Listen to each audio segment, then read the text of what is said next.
моих руках сейчас находятся кацеи или ручные кадильницы. Это вид ручной кадильницы, который благословляется кадить мирянам, в отличие от поповского кадила, который на цепях.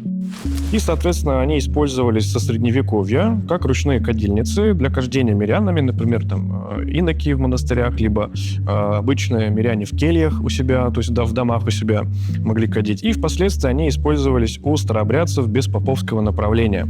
Внутрь помещался уголь, на него помещалась фимиам или смола, и, в общем-то, совершалось кождение где-то крестообразно, где-то обносом. И, в принципе, в моих руках такой прекрасный экспонат недели.